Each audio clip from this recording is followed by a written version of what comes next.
Can you tell me before we get too far into it, when do you remember becoming a Packers fan? Ooh, well, born in '54. I remember every back when there were black and white TVs, and we were the channel changers. We'd always sit by the in the living room and watch Packer games with our dad. So he was a big Packer fan, and some of my favorite players: Ray Nitschke, Paul Hornung. Uh, those were two of my favorites. Bart Starr, watched him do the quarterback sneak for the touchdown to win the Super Bowl in the frozen tundra. Yes, it was a cold year that I remember. Join me, Jerry Swick, on Into the Unknown, a podcast that delves into the personal journeys, stories, and experiences of individuals across diverse professions. As a historian by trade, I firmly believe that our personal histories shape our present and offer valuable insights into our paths ahead. With that being said, let's get into it. On this episode of Into the Unknown, I am joined with a very special guest. Who are you, sir? My name is Jerry Swick, known to most of the family members as Pop or Pops. I won't tell you what my family calls me, but Papa Sumo. I am related to this young gentleman that's on the other side of the screen. Very proud of him. Very interesting. Like what he's done with his life, and am actually a little envious of some of the work that he's been doing. So, especially when it comes to chit chatting with the Green Bay Packers. Hey, So, one of the reasons why I'm such a big Packers fan is obviously because of I you. can't imagine why. Can you tell me before we get too far into it, when do you remember becoming a Packers fan? Ooh, well, born in '54. I remember every back when there were black and white TVs, and we were the channel changers. We'd always sit by the in the living room and watch Packer games with our dad. So he was a big Packer fan, and some of my favorite players: Ray Nitschke, Paul Hornung. Uh, those were two of my favorites. Bart Starr, watched him do the quarterback sneak for the touchdown to win the Super Bowl in the frozen tundra. Yes, it was a cold year that I remember. But yeah, I can't ever remember not being a Packer fan, even in those not so glorious years that we had for a while there. The dry spell, we call them. It's funny that you mentioned that because when people ask me when I became a Packers fan, when I do podcasts and things like that, I always tell them I never remember a time I wasn't. And in Yes, Wisconsin, I think you just always are. You just become one. it's all in the upbringing too, because there are some family members who are not true Packer fans. I don't know where they strayed, but obviously I did something wrong very early on in their lives, unlike somebody else I know. Exactly. What'd you like about Ray Nitschke? Why was he one of your favorite players? Oh, he was just an animal, on the field, but just a gentlest guy you'd ever want to meet in real life. I became a linebacker in high school football just to kind of mimic him, and you know, like I said, I remember stories and things I heard and reading the books on him. Even people that I've met that have met Ray Nitschke. In fact, I think it's B-52 on Appleton Avenue. Guy, I swore he looked like Ray Nitschke, and Ray Nitschke was actually in the B-52 and happened to look over at him and says, "What am I doing sitting there?" So, and he's always shared that story. It was always fun listening to him. But he was always saying how Ray was such a great guy, bought ice cream for people and things like that. But that was one of them. And Paul Hornung, he was like he was the golden boy, and Donald Driver reminded me of him. Always catching the ball and going the extra mile, and even then, a little bit more. But yeah, great team. I love what the Packers stand for. And if you read their story, you'll understand why. Could not agree more. So, I usually kick off the show talking about the importance of networking. How are we connected? How are we connected? Well, back in back in the day, I thought confirmed bachelor, did not want children and things like that. And Jackie and I met, and we were just fine not having children. But then our niece was such a little fun bundle of joy taking care of her for our youngest brother. And when she was running back and forth on the couch, and she looked at and said, Jackie told her, "Are you my little go-go?" And she says, "No, I'm Jerry's go-go." And that melted my heart. And we decided we wanted to have children, even though we weren't going to. And wound up meeting a couple through networking and things like that. A lawyer friend, Jim Walt, and he adopted a little boy from there. And we found this young little guy along with two others down there that bunked together in Guatemala. And yeah, we were all set. Things weren't happening for us on the adoption front. And we were all set to book a 7-day cruise around the Hawaiian Islands. And we gave it one more day on a Wednesday. And Thursday, we found out that Jeremy was born. And jokingly, I say, well, there's our 7-day cruise, but I wouldn't change it in the world. Wouldn't change it for anything in the world. Let's put it that way. Brought the young man home. He had some issues when he came home, but apparently he survived it just fine and is doing quite well. Absolutely. Playing rugby, much to his mother's chagrin. I think mom was accepted and loves it at this point. It's been 15 years, so at least she's accepted it, I think. I don't think so yet. Every time you go in that scrum, buddy. So I So, want to know a little bit more about you, that origin story. I think comic book issue number one. Who are you? oh, gee, grew up in West Dallas as 4 years old when the freeway was being put in. That was a lot of fun. The zoo moved into its current location about the same time. We would always sneak into the zoo. We had a group on our block, Bungalow Parkway, if anybody knows where that is. And yeah, we weren't exactly the greatest kids in the world, but we raised a little bit of hell throughout the years. And boy, I could go on about some of the stories, but it boiled down to we've been blessed. I was blessed to have met Jackie at Frederick Hospital some 40 years ago. We've been married 39, and throughout the years, again, it's been through God's graces that we have the 3 children we have and 5 grandchildren, 3 older and 2 younger. Keep maintaining them, keep trying to do fun things with them, like Packer games, which just happened Sunday. Even in the rain, it was great. That catch by Romeo Dobbs in the end zone by us, that was priceless. That was right Right. there. Yeah. Turn around and in for a score. Those are the game. Those are the things that we like.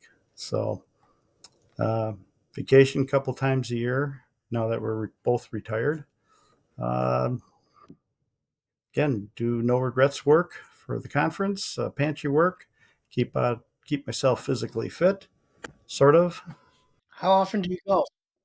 How often do I what golf? Yes. Which year? This First year. year retire. This year, not hardly at all. First year retirement, yeah, 6 days a week, sometimes twice. But now it's been a little scarce this year. Our schedule was a little bit off, and didn't do any outdoor leagues like my cohorts did. But they found out soon enough why they stopped doing leagues. So next year we'll be back on the course, the 3 of us together again, 3 amigos, Rod, Gary, and I. But now it's So maybe at least once, probably no, twice a week, sometimes 4. All depends. All depends on the day and how much time I got. I wanted to preface and who that. I called. said your version of cutting back is a little different than I think most people's. Yeah, well, 6 days to four, I think that's cutting back. So I could be So like a friend of mine that goes almost every day. I think he said he had 130 rounds in this year already. So I rewind don't a think little I'll bit. do that again. How many siblings do you have growing up? How many siblings? Oh boy, you're going to make me tell that story. Oh yeah, I'm The going to. scary area. We're the scary Aries. There's six of us, and our parents. I think the method behind their madness was no matter who they called, we all come running. So uh, Larry would be the oldest. Terry's the second. I'm third. Gary is 11 months younger. My Irish twin, Sherry, and then Carrie. Last but not least, Carrie. Him and I have been on a couple of Harley rides together throughout the Ozarks and Tail of the Dragon. So those were some good times, good bonding, a lot When of did you fun. first start riding? Ooh, 15 and a half. So we were allowed to get our temps, and I had a 175 Honda. And 6 months later, some drunk pulled out in front of me. I crashed into her and went over the top, but I'm still here to live and laugh about it. Geez, 15, do the math. 15's, uh, 55 years. Is that what it is? Sounds about Yeah. right. Yeah. So So quite a bit. let's see. I can tell you all the motorcycles I've had. Go for it. 175 Honda, which is in a boneyard. Then I went to a 350 Honda, which a friend of mine and I that we worked at Mark's Big Boy on Greenfield in West Allis.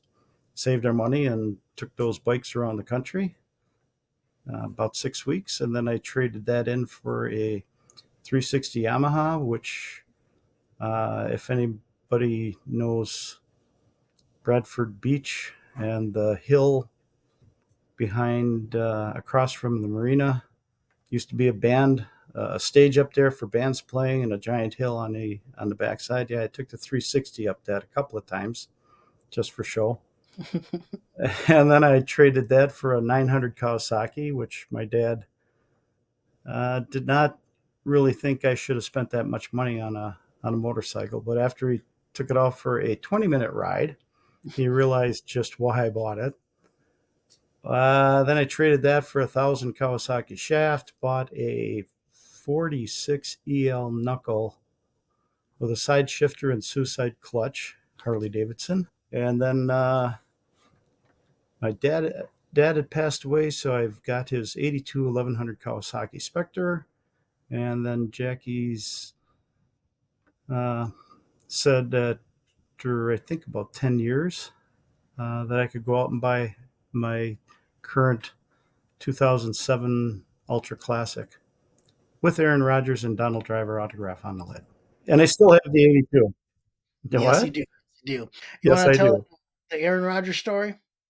The Aaron Rodgers story. Oh, um, sure. Actually, it goes with the gold package tickets that we have. It came out of Sussex, Mark's Big Boy, No, George and Webb's. George Webb's. That's right, George Webb's. And this gentleman said I had a nice jacket.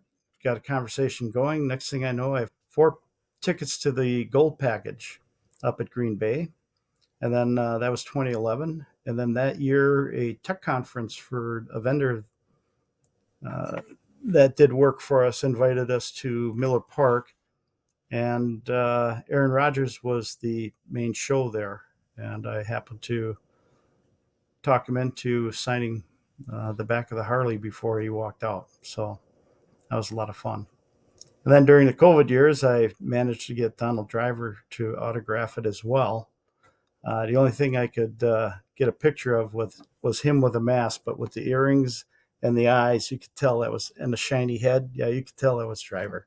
So, but yeah, No, it's one of those really cool things because it kind of taught me a lesson, whether I realized it at the time or not. Is all you can do is ask. I remember you mentioning with Aaron Rodgers is you asked him. The worst he could have said no, not shown up, not answered, but really you just asked him. I mean, I think I've started to kind of do that in life in general. Is just go for it, you know. Well, that I got from my dad because he told me never to be afraid to ask him anything. The most he'd tell me was no. Well, I heard no a lot. I think I've told you that many times, and I'm pretty sure you've heard no a lot as well. Just a little bit.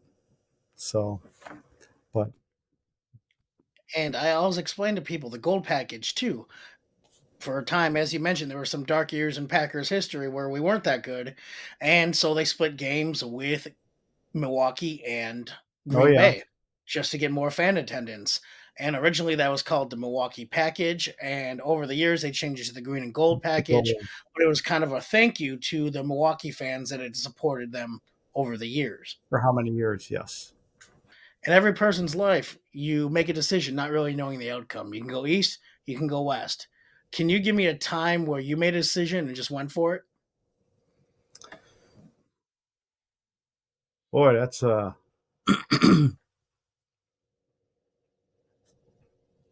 there's been a few times, but that's a great question. Which let's see, which time made the most to me? Probably the time where I was working for the No Regrets conference. I had just been laid off and from a position, and I honestly felt that for a couple of reasons I was getting too blown up about myself, and I was doing this work for No Regrets, running cables and installing equipment for their conference once a year. And I remember walking through the church, and my work was almost done, and I'd been spending like 6 weeks straight there for this. And I recall looking up and saying, "Okay, I've been without work for about 6 weeks. My work's all but done here. Can you do something about a position?" The week before the conference, I had an interview at DDN, and the week after the conference, I was working there. So everything was timing. So I've learned from that to always trust in the Lord for everything. Don't lean on your own understanding, and it's been a blessing ever since. How's retirement? Retirement, a blessing. Let me tell you. Having been in IT for 35 years, back before actually Windows was even out, worked at Quad and a number of places after that, and got into virtualization when I was at Kohl's, and that was a great gig. Learned a lot, did a lot. My last couple of years, it got to be where when it first started out in a career, you wore many hats. In here, in the later years, you had to be specialized in something. So when it became too political and uh, everybody was out after the dollar and not out for the people around them that helped make you successful, very toxic. So I can honestly say, find something that you really enjoy doing. I enjoyed IT, but the political background and the way companies are treating their employees today are one of the biggest reasons why I retired when I did. Otherwise, I would have probably gone another 3-4 years. But retirement now, got my smile back, got my swagger back. I got my time to do what I want to do, not what somebody else wants me to do. Title of the podcast: Into the Unknown. I know you're retired, but what do you got working on? What do you have going on in the next few months or so? Oh, well, pantry work is consistent. I started that just before I retired. I went in with a box of food for people, and I noticed a lot of older gentlemen that it's like, boy, this is how the pantries are being run, or it's being run nice, but it's a lot of older people. So I encourage younger people to get involved, to help out where they can. I mean, for me, it's only 2 hours Monday and Fridays, and the occasional Tuesday when I help out with a government truck coming in, which is good. physical fitness. Again, the No Regrets Conference. Keep yourself busy.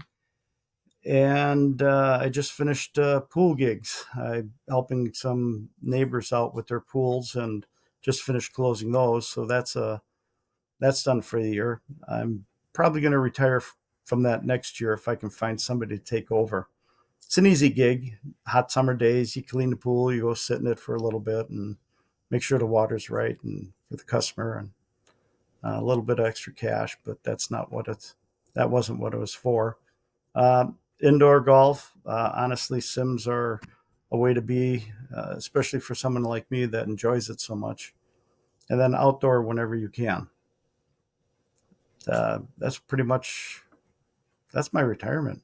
Oh, going on vacations with Jackie a lot, doing a little road trips. We've got a drive through the Driftless area. If anybody knows what that, look it up. Coming up on Thursday to visit Driftless Cafe and Wild Things Fur up in Veracruz and Rockton, and then take the ferry back home. So trips like that, vacation to Sanibel, Tubac. Yeah, we got a good blessed life, let me tell you.